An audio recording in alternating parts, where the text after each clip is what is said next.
ये नमस्कार, मैं रवीश कुमार। आज 24 अगस्त 2025 है।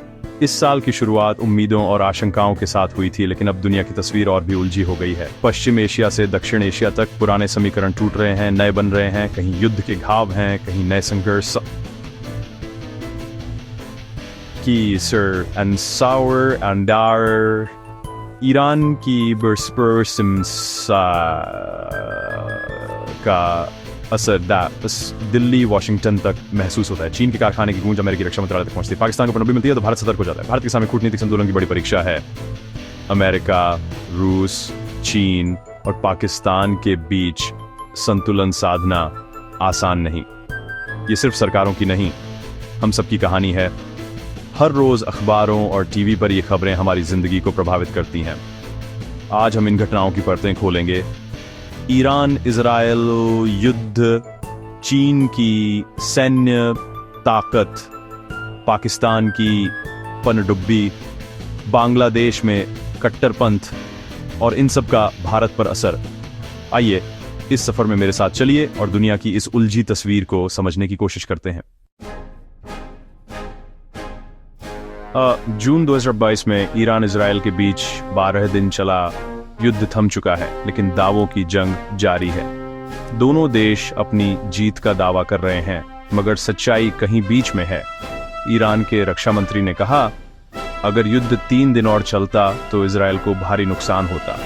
वहीं इजराइल का दावा है कि उसने 90% मिसाइलें हवा में ही नष्ट कर दी। युद्ध के बाद ईरान को अपनी रक्षा प्रणाली की कमजोरियां उजागर होने पर नई रक्षा परिषद बनानी पड़ी। दिलचस्प है कि ईरान ने अपनी नई कासिम बसीर मिसाइल का युद्ध में इस्तेमाल नहीं किया। क्या वह इसे आखिरी हथियार के तौर पर बचा रहा था? युद्ध के बाद ईरान ने हिंद महासागर में सैन्य अभ्यास कर अपनी ताकत का प्रदर्शन किया, लेकिन नुकसान छुपा नहीं। सच ये है, किसी की निर्णायक जीत नहीं हुई। ईरान ने इजराइल तक हमला करने की क्षमता दिखाई। इजराइल ने अपनी सुरक्षा और जवाबी हमले की ताकत। पश्चिम एशिया में तनाव और बढ़ गया है। शांति स्थायी है या तूफान से पहले की खामोशी? ये सवाल अब भी बना हुआ है।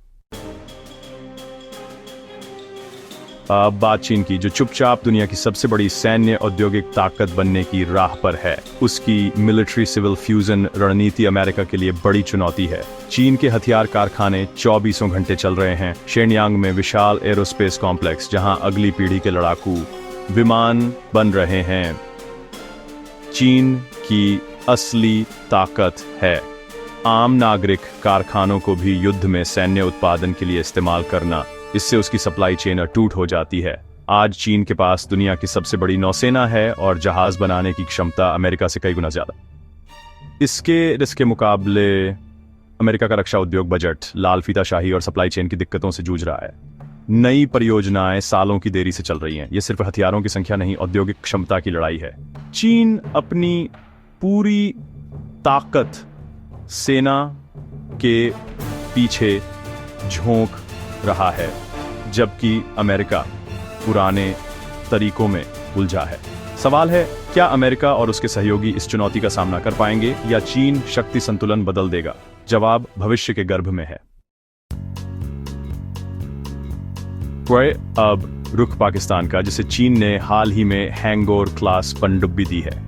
यह AIP तकनीक से लैस है, यानी ज्यादा देर पानी में रह सकती है, लेकिन विशेषज्ञों के मुताबिक इसमें लगा चीनी इंजन शोर करता है। पनडुब्बी की सबसे बड़ी कमजोरी, भारतीय नौसेना के पास अत्याधुनिक निगरानी तकनीक है। शोर करने वाली पनडुब्बी उसके लिए आसान निशाना बन सकती। पाकिस्तान चीन पर सैन्य जरूरतों के लिए निर्भर है, लेकिन चीनी हथियारों की गुणवत्ता हमेशा सवालों में रही है।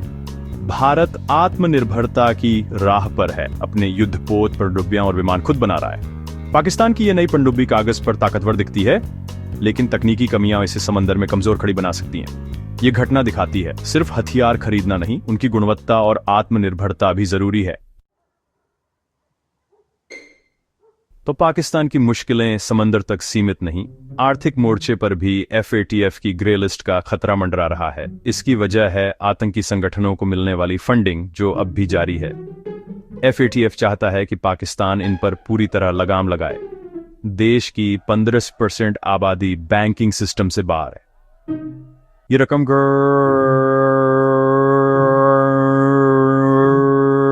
कामों में इस्तेमाल हो सकती है। पाकिस्तान एक तरफ दुनिया से आर्थिक मदद मांगता है, दूसरी तरफ आतंकी संगठनों को पनाह देता है। ये दोहरी नीति अब नहीं चलेगी। अगर पाकिस्तान फिर ग्रे लिस्ट में गया तो IMF और वर्ल्ड बैंक से मदद मिलना मुश्किल हो जाएगा। भारत के लिए यह अहम है।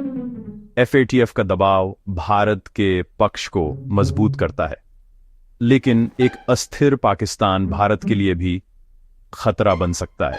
दुनिया को सुनिश्चित करना होगा कि पाकिस्तान सिर्फ दिखावे के लिए नहीं, सच में आतंकवाद के खिलाफ कार्रवाई करे। अब बांग्लादेश, जहां जमात-ए-इस्लामी ने अल्पसंख्यकों से जजिया कर वसूलना शुरू किया है, ये कट्टरपंथ के बढ़ते कदम का संकेत है। पाकिस्तान के विदेश मंत्री ने ढाका में जमात नेताओं से मुलाकात की। दोनों देशों के बीच संबंध गहरे करने की चर्चा हुई। बांग्लादेश में शेख हसीना की सरकार के बाद राजनीतिक अस्थिरता और कट्टरपंथी ताकतें सिर उठा रही हैं। भारत के लिए यह चिंता का विषय है। बांग्लादेश में कट्टरपंथ बढ़ा तो इसका असर भारत की सुरक्षा और अल्पसंख्यकों पर पड़ेगा। जजिया कर जैसी घटनाएं सिर्फ शुरुआत हो सकती है। अगर नहीं रोका गया तो स्थिति और बिगड़ सकती है। धर्मनिरपेक्षता और लोकतंत्र नाजुक हैं। बांग्लादेश की सेक्युलर पहचान खतरे में है। भारत को बांग्लादेश के घटनाक्रम पर करीबी नजर रखनी होगी। एक अस्थिर कट्टरपंथी बांग्लादेश किसी के हित में नहीं। इस वैश्विक उथल-पुथल में भारत एक अहम मोड़ पर है। दुनिया की बड़ी ताकतें भारत को अपने पाले में करना चाहती हैं। यूक्रेन युद्ध इसका उदाहरण है। जेलेंस्की और पुतिन दोनों भारत आने वाले हैं। भारत को मध्यस्थ की भूमिका दी जा रही है। यह भारत के लिए अवसर भी है, चुनौती भी। रूस और अमेरिका के बीच संतुलन साधना आसान नहीं। अमेरिका अब मानता है कि भारत उसका अहम सहयोगी है, लेकिन भारत अपनी स्वतंत्र विदेश नीति पर कायम रहना चाहता है। सबसे बड़ी चुनौती चीन है। सीमा पर आक्रामकता, पड़ोसियों में दखल और अमेरिका का दबाव। भारत क्वाड का हिस्सा है, लेकिन सैन्य गुटबाजी से बचना चाहता है। संतुलन साधना रस्सी पर चलने जैसा है। मोदी सरकार के सामने मौका है। भारत को लीडिंग पावर बनाना है, न कि सिर्फ संतुलन बनाने वाली शक्ति। इन भू राजनीतिक घटनाओं के बीच दो कहानियां हमें विनम्रता का पाठ पढ़ाती हैं। पहली 2008 में नामीबिया के रेगिस्तान में मिला पुर्तगाली जहाज बोम जीसस, जो 1533 में भारत आते समय डूब गया था। 500 साल बाद उसकी दौलत रेत में दबी मिली।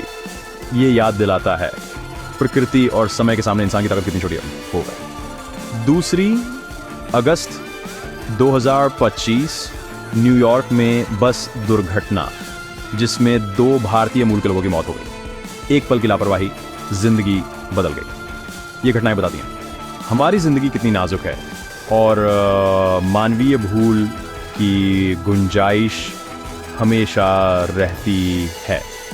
बोम जीसस हमें प्रकृति के प्रति विनम्र होना सिखाता है, बस दुर्घटना जीवन के प्रति। बड़ी खबरों के पीछे इंसानी जिंदगी और सपने छुपे हैं। यही कहानियां हमें बेहतर इंसान बनने की प्रेरणा देती हैं। तो इन घटनाओं का भारत के आम आदमी से क्या लेना देना? पहली नजर में शायद कुछ नहीं, लेकिन असल में ये घटनाएं हमारी जिंदगी से जुड़ी हैं। पश्चिम एशिया में तनाव बढ़ता है तो पेट्रोल डीजल महंगा होता है, सीधा असर आपकी जेब पर। चीन की सैन्य ताकत बढ़ती है तो भारत को सुरक्षा पर ज्यादा खर्च करना पड़ता है, शिक्षा स्वास्थ्य से पैसा कटता है।